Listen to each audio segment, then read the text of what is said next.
नमस्कार, मैं हूं प्रभास और हमारे साथ हैं बिहार सरकार के भूमि सुधार और राजस्व मंत्री संजय सरावगी। नमस्ते, आपको भी बहुत बहुत स्वागत है दरभंगा में। संजय सरावगी जी 5 बार से दरभंगा नगर के विधायक हैं। हम उनसे समझेंगे कि एनडीए किन मुद्दों पे चुनाव लड़ रहा है, क्या वो इस बार इस सीट से सिक्सर मार पाएंगे या विपक्ष से उन्हें भारी चुनौती मिल रही है। संजय जी, चुनाव कैसा चल रहा है आपका? बहुत अच्छा चल रहा है और एनडीए हमेशा से ही विकास, विकास और केवल विकास के नाम पर मुद्दे पर ही चुनाव लड़ती है। कितना सारा काम किया गया है, मिथिला की बात करें, दरभंगा की बात करें या पूरे बिहार की बात करें। देश के यशस्वी प्रधानमंत्री नरेंद्र मोदी जी ने जो काम किया है और पिछले 20 सालों में जो माननीय मुख्यमंत्री नीतीश कुमार जी के नेतृत्व में जो काम हुआ है वह अभूतपूर्व काम है। इंफ्रास्ट्रक्चर ले, पुल पुलिया, सड़क, एक्सप्रेस हाईवे, बड़े बड़े ब्रिजेज, स्वास्थ्य विभाग, स्वास्थ्य में जाएं, बड़े बड़े अस्पताल बने हैं। दरभंगा में एम्स बन रहा है। दरभंगा में जहां पूर्व में डीएमसीएच कैंपस में एम्स बनाने का निर्णय हुआ था, 1800 बेड का 1400 करोड़ की लागत से बड़ा आधुनिकतम अस्पताल बन रहा है। आप जाके देखिए। शोभन में तो एम्स बन रहा है जी। मैं डीएमसीएच कैंपस की बात कर रहा हूँ, आप जाके देखिए, एम्स से भी बड़ा अस्पताल। नागार्जुन वर्ल्ड वाइड कंपनी है, उसी को ठेका मिला, वो काम कर, कितना तेजी में काम चल रहा है। आप जाके देखिए, आधुनिकतम अस्पताल उत्तर बिहार का, गंगा के इस पार का, वो भी अस्पताल बन रहा है 1800 बेड का।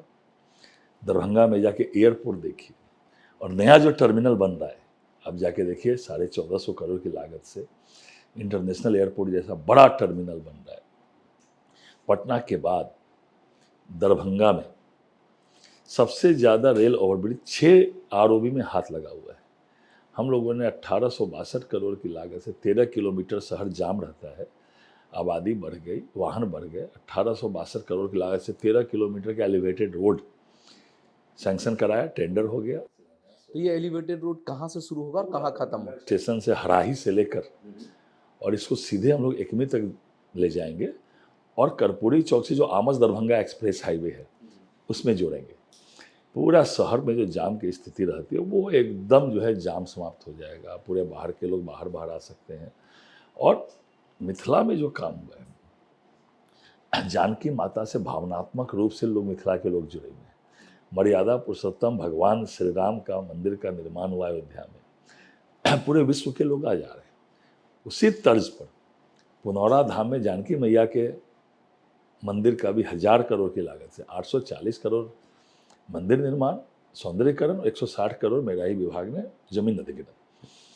तो पुनौरा धाम में जब जानकी मैया का मंदिर पूरा हो जाएगा, निर्माण करता, जो भी अयोध्या आएंगे वह जरूर मैया जानकी के मंदिर पर आएंगे, तो पूरे इलाके का इकोनॉमी चेंज हो जाएगा। आज अयोध्या में भगवान श्री राम का मंदिर बना लेंगे, 100 किलोमीटर के रेडियस का इकोनॉमी चेंज हो गया।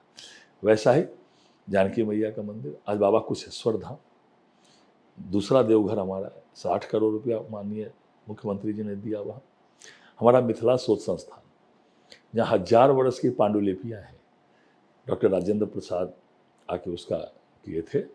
और अभी हम लोगों ने, पांडुलिपियाँ नष्ट हो रही थी, उसको संरक्षण और संवर्धन के लिए 60 करोड़ की राशि मिथिला शोध संस्थान को दी गई। वहाँ काम चालू है। तो बहुत सारा काम बिहार में जो हुआ है, देश के यशस्वी प्रधानमंत्री नरेंद्र मोदी जी ने मखाना बोर्ड दिया। मखाना बोर्ड के साथ मखाना को इंटरनेशनल मार्केटिंग आदरणीय प्रधानमंत्री जी ने की। पूरे मिथिला के जो, दरभंगा के जो किसान हैं मखाना के, आज धीरे उनकी भी स्थिति बदल गई। हमारा मिथिला पेंटिंग, प्रधानमंत्री जी ने इसको वर्ल्ड वाइड कर दिया, प्रचार किया पूरे देश में। आज मिथिला पेंटिंग केवल स्वागत का वस्तु नहीं रह गई। गांव गांव में बच्चियां, महिलाएं, अब जाके देखेंगे, मिथिला पेंटिंग कर रही है, अपना आर्थिक उन्नति कर रही है, रोजगार का साधन सृजन हुआ है इस मिथिला पेंटिंग से। और हम लोगों ने 3 महीना पहले बिहार की सरकार ने जो निर्णय किया, 125 यूनिट बिजली पर 100% सब्सिडी, 70% लोगों को निःशुल्क हो गई बिजली, 1 रुपया नहीं लग रहा 70%, और 24 घंटे बिजली हम लोग दे रहे हैं। और सामाजिक सुरक्षा का पेंशन को जो 400 से 1100 रुपया किया गया, 10 तारीख को गरीब लोग के खाते में ये 1100 रुपया जा रहा है, चाहे वह 60 वर्ष से ऊपर के वृद्धा पेंशन हो या दिव्यांग पेंशन हो या हमारी विधवा पेंशन हो।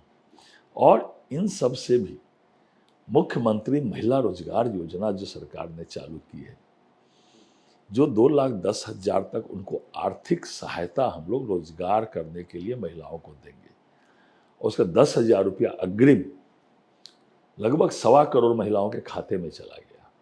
बाकी भी जो बचे उनको भी मिलेगा। तो महिलाएं का सशक्तिकरण पूरे देश में सबसे ज़्यादा बिहार में हुआ है। एक सवाल मेरे मन में उठता है, क्योंकि मैं भी इसी क्षेत्र का हूँ संजय जी। मखान और मिथिला पेंटिंग का सच में बहुत व्यापक स्तर पे प्रचार प्रसार हुआ है और उसको लेकर बहुत जागरूकता बढ़ी है, पर ग्राउंड लेवल पे मुझे ऐसा देखने में आता है कि जो मलाह मखान निकालते हैं या जो कलाकार पेंटिंग करते हैं, उनकी स्थिति में बहुत सुधार नहीं आया। बिचौलियों या मार्केटिंग नेटवर्क वाले लोग उससे ज़्यादा फायदा बना पा रहे। ग्राउंड लेवल पे स्थिति सुधारने के लिए कुछ आप लोग करेंगे? मैंने कहा ना, मखाना बोर्ड जो बना है, आदरणीय प्रधानमंत्री जी ने जो मखाना बोर्ड का निर्माण किया, सीधे किसान जुड़ेंगे, किसान का मार्केटिंग बढ़ेगा, किसान और कंज्यूमर दोनों के बीच की कड़ी रहेगी और बिचौलियों को उसमें कम किया जाएगा। कम है बिचौलिया, अभी अब जाके किसानों से बात करिए। किसानों को पहले जो फोड़ी मतलब जो गुठली वाला मखाना होता है, जो मखाना मिक्स मखाना होता है, 200 सवा 200 रुपया मिलता था, आज 600 650 रुपया उन लोगों को सीधा मिल रहा है। और मधुबनी पेंटिंग में गांव में जाके देखिए ना, गरीब महिलाएं बच्चियां, बाजार से लोग जाके कपड़ा उनको देता है और वो खुद, मैं तो देखा मेरे क्षेत्र में एक सीसो गांव है, अति पिछड़े समाज की बच्चियां और महिलाएं मिथिला पेंटिंग करती है, भर दिन पेंटिंग करती है। बाजार के लोग जाके उनको कपड़ा देते हैं, उनको लगता पूंजीगत थोड़ा क्राइसिस है, तो जाके देते हैं, वो पेंटिंग करती है, ले जाते हैं, उनको पैसा देते हैं। रोजगार का साधन तो सृजन हुआ ना मिथिला पेंटिंग का, मार्केटिंग, बड़ा मार्केटिंग होने से आज। पहले वो शोभा सुंदर वस्तु थी, आज वो आय का स्रोत बढ़ा रही है, आर्थिक उन्नति लोगों को किया जा रहा है। बड़ा कहाँ से कहाँ मिथिला पहुँच गया। आज मैं आपको बताता हूँ, मेरा ससुराल यहाँ से सिमराही है 100 किलोमीटर। मैं जब विवाह करने गया था तो 10.5 घंटे में पहुँचा था और आज 1.5 घंटे में पहुँच रहा हूँ। इस सड़कों पे तो बहुत काम हुआ है, इसको विरोधी भी मानते हैं। और मैं खुद पटना से देख के आ रहा था, तो राघोपुर गया तो मैंने देखा, या दीघा पुल या जेपी सेतु, ये सारे काम हुए। आप सांस्कृतिक विरासत की बात कर रहे थे। बिहार प्राचीन काल से पूरे जो एक सांस्कृतिक राष्ट्रवाद की अवधारणा आर्यावर्त या, तो उसमें बिहार का एक अपना स्थान रहा है, मगध रहा है। लेकिन क्या कारण है कि इतनी सांस्कृतिक संपन्नता के बाद भी हम कल्चरल टूरिज्म जिसको कहते हैं, उसमें मध्य प्रदेश, राजस्थान हमसे कहीं आगे हैं? और किसी एक सरकार ने नहीं, सारी सरकारें, आजाद भारत की सारी बिहार की जो सरकारें हुई, 20 साल से आप लोग भी सरकार है, उस तरह से कल्चरल टूरिज्म के मैप पर बिहार को नहीं ला पाए आप लोग। नहीं, मैं आपकी बात को का इत्तेफाक नहीं रखता हूँ। आप कहेंगे 20 साल पहले की स्थिति आज भी है कल्चरल टूरिज्म में, ऐसा नहीं। आपने कहा कि कुछ भी बढ़ा नहीं। हाँ, कैसे नहीं बढ़ा? आज आप गांव गांव में जाइए, हम आप जो कल्चरल टूरिज्म की बात करते हैं, हमारा नालंदा मृत प्राय हो गया था, आज कहाँ से कहाँ पहुँच गया नालंदा। फिर से नालंदा का पुनर्जीर्णोद्धार का काम हो रहा है। आप राजगीर जाइए, बोधगया, आप जाके देखिए बोधगया। मैं गया हूँ, राजगीर गया हूँ, लगता नहीं हम बिहार में हैं। लाखों की संख्या में लोग जो है टूरिज्म के राजगीर को देखने आते हैं। पावापुरी जाइए, हमारा मिथिला में अररिया संग्राम जाइए ना, कितना बढ़िया उसको डेवलप किया गया है। दरभंगा में अभी काम प्रारंभ हुआ है, मेरे ही क्षेत्र में एक मोहनपुर है, उसको खादी उद्योग ने 25 करोड़ रुपया की लागत से उसका डेवलपमेंट हो रहा है। उसमें जो है म्यूजियम बनेगा और खादी का जो है वह सौंदर्यीकरण का काम हो रहा है। आज कुशेश्वर स्थान आप जाइए, बगल में अहिल्या स्थान है, कोई इन स्थानों को जानता था? नहीं जानता था। और आज लाखों लाखों लोग आ रहे हैं। अहिल्या महोत्सव हमारा चल रहा है, मिथिला महोत्सव चल रहा है। हाँ, जिस रूप में होना चाहिए, क्योंकि इन लोगों ने 15 सालों में जो बिहार को बर्बाद किया है, बिहार की छवि पूरे देश विदेश में जो ये राजद वालों ने खराब की, लेकिन अब वो बात नहीं है। धीरे धीरे धीरे कल्चरल टूरिज्म की बात हो कि इंडस्ट्री की बात हो, मेरा ही विभाग भागलपुर में अडानी को 1000 एकड़ जमीन 1 रुपया में दिया है। कितना बड़ा वहाँ सेटअप लगने वाला है, लाखों लोगों को रोजगार का साधन सृजन होने वाला है। जो बिजली बनेगी, बिजली की उसका जो बाय प्रोडक्ट होगा उसकी इंडस्ट्री लगने वाली है। अभी तक हम लोगों ने इंडस्ट्री के लिए इंडस्ट्रियल एरिया में 7000 एकड़ जमीन अधिग्रहण किया था। अभी हम लोग 14000 दुगुना 14000 एकड़ कितने आजादी के बाद इन लोगों ने किया था 7000 एकड़, जो विपक्षी है। अभी हम लोग 14000 एकड़ जमीन जो है, दरभंगा में भी 400 एकड़ जमीन अधिग्रहण हो गई। इंडस्ट्री स्टेट बन रहा है, नया इंडस्ट्री स्टेट बन रहा है। आप जाके औद्योगिक प्रांगण में जाइए, बिहार का जो बंद हो गया था, कंप्लीट क्लोज हो गया था औद्योगिक प्रांगण, इंडस्ट्री स्टेट, आज जाके देखिए सभी जगह उद्योग चल रहा है। जो छोटे उद्योग हो, मझोले उद्योग हैं, सभी जगह रोजगार का साधन सृजन हो रहा है।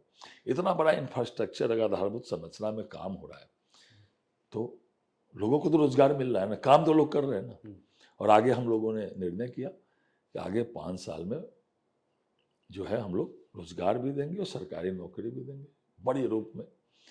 और मिथिला के लोगों में एक बड़ा गुस्सा भी है, जो माननीय प्रधानमंत्री जी के माँ को इसी दरभंगा में गालियां दी गई, अपशब्द कहा गया। प्रधानमंत्री देश के प्रधानमंत्री होते हैं, वो ठीक है किसी पार्टी के राजनेता हैं, हो सकते हैं, देश के प्रधान, वर्ल्ड लीडर है, वर्ल्ड के सबसे लोकप्रिय नेता है। और उनके माँ को, जिनकी स्वर्गीय हो गई, जिस तरह गालियां अपशब्द बोला गया, आम लोगों में इस बात का भी गुस्सा, बहुत गुस्सा है, बहुत आक्रोश है कि 6 तारीख को इसका बदला लोग लेने वाले हैं इन लोगों से, जो इन लोगों ने एक विशेष संप्रदाय को पोलराइज करने के लिए वोट बैंक के तहत जो प्रधानमंत्री जी के माता जी को मंच पर से, कांग्रेस के मंच पर से गाली दी गई। आम लोगों को कितना गुस्सा है आप कल्पना नहीं कर सकते। गुस्से की परिणति 6 तारीखों की महागठबंधन के लोगों के एक एक सीट का लाला पड़ जाएगा मिथिला में। आप देखिएगा, एक एक सीट के लिए जो है उनको खोजना पड़ेगा मिथिला में कि कौन सी सीट हम जीत जाए। ये हालत है मिथिला की। आप चूंकि अपने क्षेत्र की पॉलिटिक्स पर आए, मेरे एक सवाल है कि इस बार जनसुराज ने एक ब्राह्मण उम्मीदवार दिया और ब्राह्मण परंपरागत रूप से भाजपा के वोटर माने जाते हैं, ठीक है। वीआईपी से उमेश सैनी है।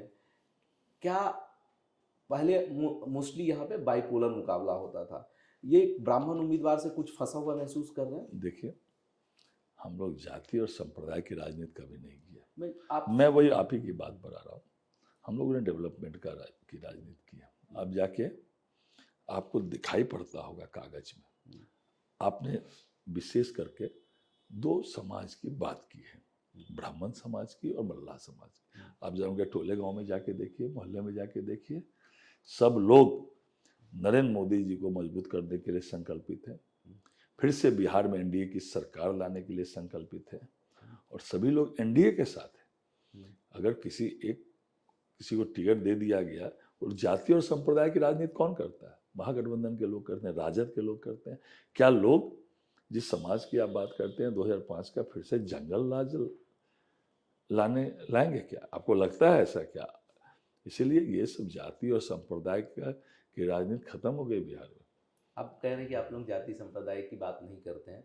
अभी महागठबंधन ने 3 दिन पहले मुकेश सहनी को उप मुख्यमंत्री पद का प्रत्याशी घोषित किया। उसके बाद मैं देख रहा था तमाम भाजपा नेताओं के बयान, मैं किसी का नाम नहीं ले रहा हूँ, आप कहेंगे तो मैं नाम भी ले लूँगा। उन लोगों ने कहा कि वो एमवाई में अब मलाह, मुसलमान के बदले मलाह हो गया, मुस्लिमों की आबादी इतने प्रतिशत है, उनका डिप्टी सीएम क्यों नहीं है? तो ये सवाल भी तो आप ही लोगों ने उठाया ना। देखिए, राजनीति का जवाब राजनीति से दिया जाता है। हाँ, वो विषय है, वो तो ठीक है। कोई अगर पॉलिटिक्स करते हैं तो राजनीति है, तो राजनीति का जवाब राजनीति से दिया जाएगा। लेकिन आपने जो कहा जाति की बात, मैं आपको बता दूं, एक कोई संप्रदाय हो कि कोई भी जाति हो, सब लोग एनडीए के पक्ष में। आप जाके नीचे देखिए ना, गांव में जाइए, क्या हालत है। आम लोग, जो महिलाएं हैं, जिनका महिलाओं को सशक्तिकरण किया गया बिहार में 2005 के बाद से, हम लोगों ने 50% महिलाओं को पंचायती राज में, नगर निकाय में आरक्षण दिया, सरकारी नौकरियों में 33% आरक्षण दिया, और आज जो महिला सशक्त है, 2005 में हम लोग जब गांव में या शहर में वोट मांगने जाते थे, एक दो महिलाएं कहीं कहीं नजर आती थी। आज महिलाएं महिलाएं नजर आ रही है। पुनः वो एनडीए की सरकार बनाना चाहती है, क्योंकि उनके रोजगार की व्यवस्था सरकार ने की है, उनके सशक्तिकरण की व्यवस्था सरकार ने की है। आज महिलाएं हम लोग से आगे है कि आज एनडीए की सरकार पुनः बने।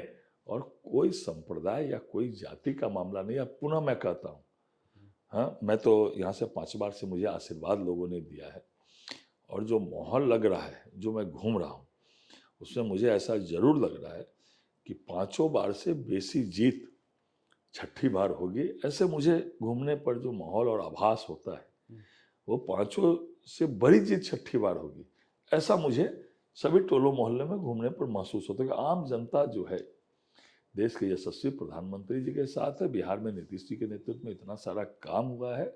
क्या हालत थी 2005 के पहले, मैं आपसे ही पूछना चाहता हूँ। अपराध और अपराधियों को सत्ता का संरक्षण प्राप्त था।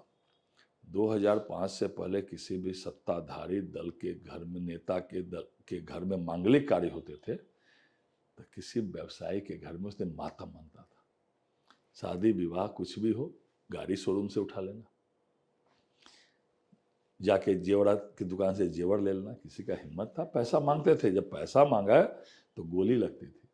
और आज कोई माइक का लाल नहीं कह सकता अपराध और अपराधियों को सत्ता का संरक्षण प्राप्त है। आज जाके घूम जाइए बाजार में, कोई भी राजनेता हो के बड़ा पदाधिकारी हो, पहले पैसा देता है तब सामान लेता है। वो जमाना चल गया, वो लोगों के ध्यान में है। 2005 के पहले औने पौने दाम में अपने घर संपत्ति लोग बेच बेच के कैसे रातों रात भागे थे पूरे बिहार से। समाज का कोई डॉक्टर हो, इंजीनियर हो, व्यापारी हो, व्यवसायी हो, कैसे भागे थे। और आज वही लोग दोबारा फिर बिहार आना चाहते हैं। ये है बिहार और ये है मिथिला। कहाँ से कहाँ मिथिला बदल गई। आप बात कर रहे हैं 25-30 साल पहले के दौर की।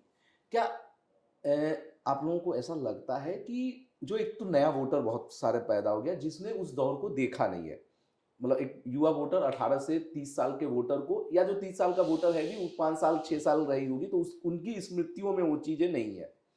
तो क्या वोटर उन मुद्दों पे वोट करेगा, एक चीज। दूसरा है कि जो क्या लालू, आपकी बात को मान लेते हैं तो लालू की गलतियों के लिए क्या तेजस्वी को सजा पूरी पीढ़ी मिलती रहनी अरे चाहिए? भाई, पूरा परिवार मिलके कर रहा ना। अभी जो है तेजस्वी 35 साल के हैं। हाँ, तो उन जो आपके हिसाब से जो तथाकथित अपराध पूरा परिवार कर रहा था, उसमें उनकी संलिप्तता कहाँ रही होगी? अभी भी वो बेल पर है। पूरा परिवार, लालू यादव सजा याफ्ता, तेजस्वी जी बेल पर है, राबड़ी जी बेल पर है, सभी लोग बेल, ये जेल वाले और बेल वाले हैं। अब किनकी बात कर रहे हैं? जमीन लेकर नौकरी दी, क्या हालत है। इन्होंने, ये डिप्टी सीएम थे, 5 विभाग के मालिक थे, कैसी लूट मची उन 5 विभाग में, पर उस समय आपको पता नहीं है? उस समय भी तो सरकार के मुखिया नीतीश नहीं, जी ठीक है, लेकिन मंत्री तो यही थे ना। तो क्या, हाँ, मंत्री तो यही थे ना। क्या हालत है, क्या घूम रहे थे राहुल गांधी के साथ, और घूम रहे थे और प्रधानमंत्री जी के माता जी को अपशब्द गाली पढ़वा रहे थे। जाति और संप्रदाय के बात करते हैं, पोलराइज करते हैं। आम जनता, मैं आपको सही कहता हूँ, डेवलपमेंट के साथ पूरे बिहार में और मिथिला में जो विकास हुआ है, अब जाके देखिए ना, आम जनता से पूछिए ना, कितना सारा काम हुआ है। मैं 2005 से पहले वार्ड पार्षद था, 3 साल वार्ड पार्षद रहा नगर निगम में, फिर मुझे एमएलए का टिकट दिया गया। उस 3 साल में अपने वार्ड में मैं 2 लाख का काम करा सका, और आज 6000 करोड़ से ऊपर का काम जो है दरभंगा टाउन में स्वीकृत है, या काम प्रारंभ हो गया, टेंडर हो गया, शिलान्यास हो गया। मिथिला कहाँ से कहाँ बदल गया। अब आप लोग विकास की इतनी बातें करते हैं, पर मैं जब भी मधुबनी दरभंगा आता हूँ, जल भराव से शहरों को निजात नहीं मिल पाया है, जो हम लोगों के जो शहर है। देखिए, मैं बताता हूँ आपको, जब से हम लोग की सरकार से पहले 1-1, 1.5, 2-2 महीना जो है पानी लगा रहता था शहरों में। आज अगर बारिश होती है, तेजी में बारिश होती है, पानी निकल जाता है, वो स्थिति नहीं है। यहाँ जहाँ मैं बैठा हूँ, यहाँ से DMCH 2.5 किलोमीटर है। 3 बार पलटता था गाड़ी, 3 बार 4 बार पलटता था। और आज जाके देखिए क्या हालत है। दरभंगा मुजफ्फरपुर आपको स्मरण में है कि नहीं है? बाढ़ के समय, इस समय 2-2 महीना तक रोड बंद रहता था कटाव से, ध्यान में है आपको? 2-2 महीना तक दरभंगा लहरियासराय, मतलब दरभंगा मुजफ्फरपुर बंद हो जाता था। और आज 1 घंटा में पहुंच रहे हैं।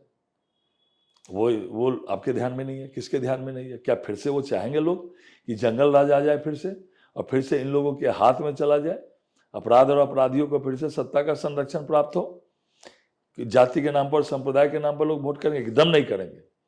मैं आपको बताता हूं, लोग एनडीए के साथ है, लोग प्रधानमंत्री नरेंद्र मोदी जी के साथ है, लोग नीतीश जी के साथ है। आज 2019 में से आज 5 किलो अनाज हम लोग गरीब कल्याण के लिए प्रत्येक गरीब परिवार 80% परिवार को हम लोग दे रहे हैं, और 5 लाख तक का आयुष्मान भारत इलाज भी 5 लाख तक का फ्री दे रहे हैं। कौन चिंता करता था?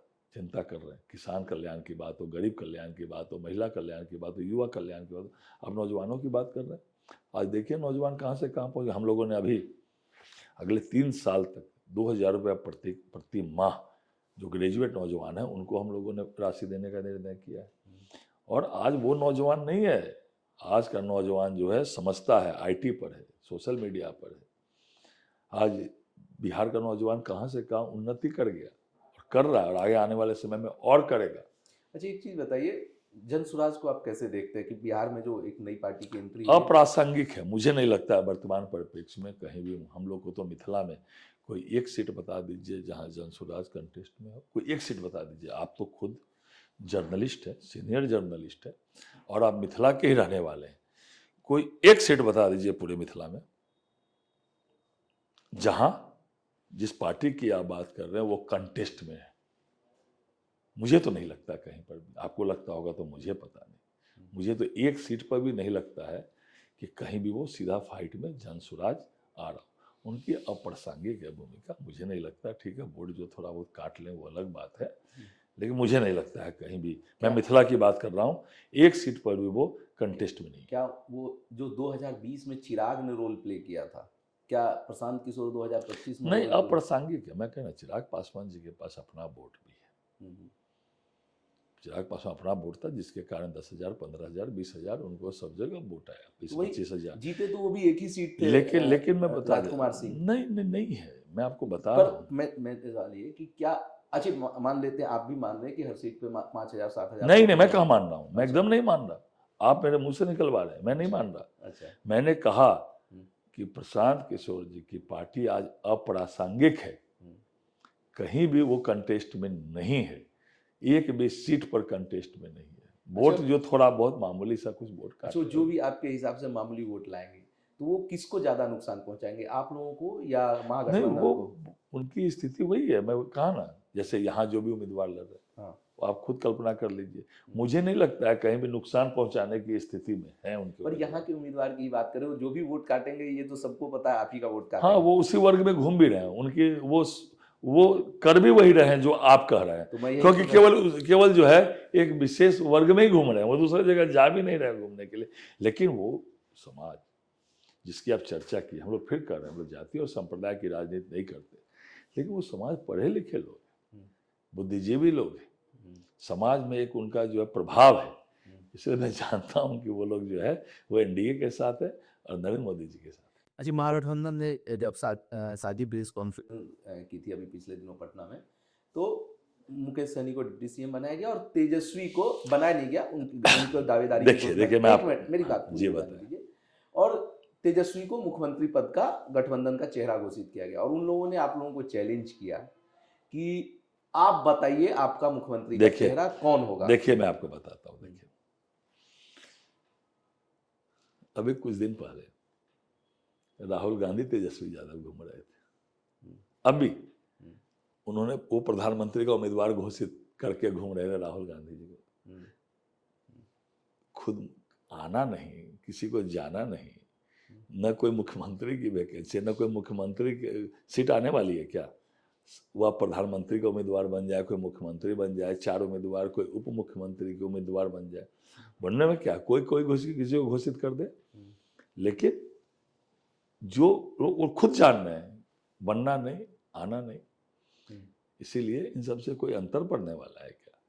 यहाँ एनडीए, मैं आपको फिर कह रहा हूँ, एनडीए थंपिंग मेजोरिटी से फिर से सत्ता में आने वाली है, और कहीं कोई कंफ्यूजन भी आम लोगों के बीच नहीं है। तो अब आना नहीं, ऐसी ऐसी बातें महागठबंधन के लोग करते हैं जो हंसी के पात्र है। कहते हैं हर परिवार में सरकारी नौकरी दे देंगे। अरे वो समझ रहे हैं कि हम बनने वाले नहीं हैं, तो हर परिवार क्या बोल दे, हर व्यक्ति को सरकारी नौकरी दे देंगे। ये भी बोलने की जो छूट है, लोकतंत्र में आज़ादी है बोलने की, कुछ भी बोल दे, लेकिन आम जनता जो है एनडीए के साथ है। पर फिर मुझे एक लगता है कि 2020 में आप लोगों ने स्वयं प्रधानमंत्री हम ने लोग घोषणा कर- माननीय मुख्यमंत्री नीतीश कुमार जी के नेतृत्व में चुनाव लड़ रहे हैं। उसमें घोषित में हमारे नेतृत्व करता है, मुख्यमंत्री थे और हमारे जो है घोषित नेता हैं, उनके नेतृत्व में हम चुनाव लड़ रहे हैं। इसमें कंफ्यूजन कहाँ है भाई? मुझे नहीं लगता कोई कंफ्यूजन आप लोगों को नहीं है, तो मुझे लगता है कि आप नेतृत्व, तो आप सब लोग कह रहे हैं कि नेतृत्व है ही ना, वो हमारे नेता है, उनके नेतृत्व में चुनाव लड़ रहे हैं, उनको आगे करके चुनाव लड़ा जा रहा है। और पिछले 20 साल से वो बिहार के मुख्यमंत्री एनडीए के घोषित नेता हैं जी, इसमें कोई दो राय नहीं। मेरा सवाल एक ही था कि अगर कोई ऊहापोह नहीं है, कोई क्या बेहतर नहीं होता कि कह देते कि ठीक है 14 नवंबर को जब परिणाम आएगा तब भी मुख्यमंत्री नीतीश कुमार ही रहेंगे, अगला 2025 से 30 भाई जिनके नेतृत्व में हम चुनाव लड़ रहे हैं, मुख्यमंत्री बिहार के हैं। आज से नहीं 20 साल, पिछली बार जदयू को तो कम सीट आई थी ना, लेकिन हम लोगों ने उनको मुख्यमंत्री बनाया, वही मुख्यमंत्री हैं, उसमें दिक्कत है। अभी भी मुख्यमंत्री वही है और 2025 से 30 भी वही रहेंगे। तो वो तो केंद्र, वो तो सब मिल के एनडीए के लोग तय करेंगे। अभी माननीय लेकिन कहीं कंफ्यूजन नहीं है, माननीय मुख्यमंत्री जी के नेतृत्व में चुनाव हो रहा है। वो सवाल इसलिए भी उठते रहते हैं कि गाहे बगाहे कुछ जो सोशल मीडिया पे वीडियोज वायरल हो जाते हैं, तो उसको लेकर एक तबके में, आपके समर्थकों के तबके में भी के मन में भी है कि क्या नीतीश जी पूरी तरह से अगले 5 साल तक कोई कंफ्यूजन नहीं है, शासन करने के लिए स्वस्थ है? एकदम स्वस्थ है। क्या बात करते हैं? नहीं, मैं बता दूं, उन्होंने प्रगति यात्रा प्रारंभ की, पूरे बिहार के प्रत्येक जिलों में वो खुद गए, समीक्षा की, जो जो घोषणाएं की, पहली बार कैबिनेट से पास हुआ, तुरंत टेंडर हो गया, शिलान्यास हो गया, काम प्रारंभ हो गया। फिर वो जहाँ जो काम प्रारंभ हुआ फिर सभी जिलों में गए, और वो नॉमिनेशन में, पहले नामांकन में मुख्यमंत्री जी नहीं जाते थे, दरभंगा में ही हमारे सरकार में मंत्री मदन सहनी जी उनके नामांकन में आए, सभी जगह स्पीच दे रहे हैं, लगातार उनकी जनसभाएं हो रही है। ऐसे लोग जो विपक्ष के लोग हैं वो अफवाह उड़ाते हैं। माननीय मुख्यमंत्री जी जितना काम कर रहे हैं आज के डेट में, जितनी सभाएं कर रहे हैं, कोई दूसरा कर रहा है क्या? इसीलिए ऐसा कोई कंफ्यूजन, कहीं भी कंफ्यूजन नहीं, पूर्णतः स्वस्थ हैं और बिहार के विकास में पूरा योगदान वो कर रहे हैं, इसलिए कहीं कोई कंफ्यूजन नहीं है। अच्छा, बिहार के परिप्रेक्ष्य में जब बात होती है तो यहाँ सर्वाधिक विवाद भूमि को लेकर है, ये किसी से छिपा नहीं, क्योंकि भूमि सुधार जो देखिए हम लोग विशेष भूमि सर्वेक्षण, दूसरे राज्य जो जिस तरह से भूमि सुधार शुरू से कर पाए, बिहार में नहीं हुआ, जो छोटे छोटे हैं, क्या आप लोग इसको लेकर कुछ बड़ा हो रहा है?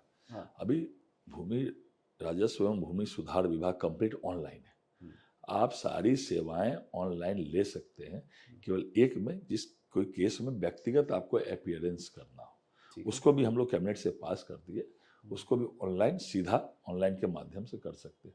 अभी हम लोग विशेष भूमि सर्वेक्षण अभियान लिए हुए हैं, जिसमें 12,000 से ऊपर बहालियाँ की, केवल भूमि विशेष सर्वेक्षण अभियान के लिए, और 2026 दिसंबर तक इसको पूरा करने का लक्ष्य है।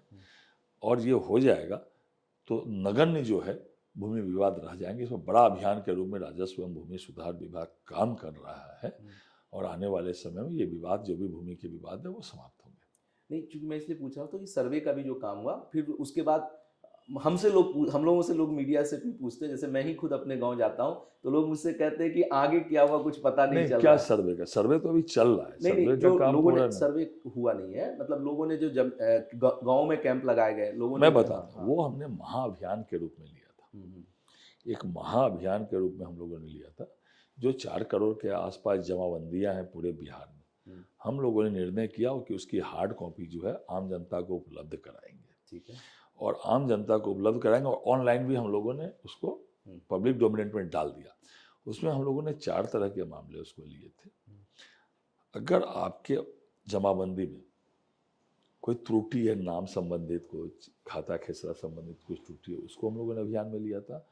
और परिमार्जन जिसको कहते हैं, हाँ, परिमार्जन वाले जो, उसके बाद जो आपका अगर बंटवारा हो गया, या बंटवारा आपसी सहमति से कर लीजिएगा, तो वो जो आपके पूर्वज के नाम पर जो कागज है वो आपके नाम पर हम लोग कर देंगे। वापस कर देंगे।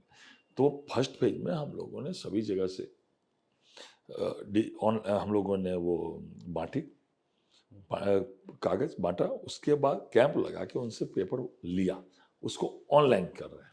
ऑनलाइन करने के बाद अब वो अंचल का काम है, अंचल उसको देख के उसको सही करेगा और पूरा विभाग इसको मॉनिटरिंग कर रहा है, इसमें कहीं कोई कंफ्यूजन नहीं। तो सर्वे का काम आप कह रहे हैं चुनाव के बाद? सर्वे अलग है, हाँ, सर्वे अलग वो है। महाअभियान था। हाँ। एक पता नहीं क्यों आप लोग नहीं, भी, मैं समझ रहा वो एक हूँ। महाअभियान था जो आपके जो है त्रुटि कुछ वगैरह थी, तो उस त्रुटि को सुधार के लिए, और सर्वे 2026 तक हमारा लक्ष्य है अब कि उसको जो है पूरा करेंगे।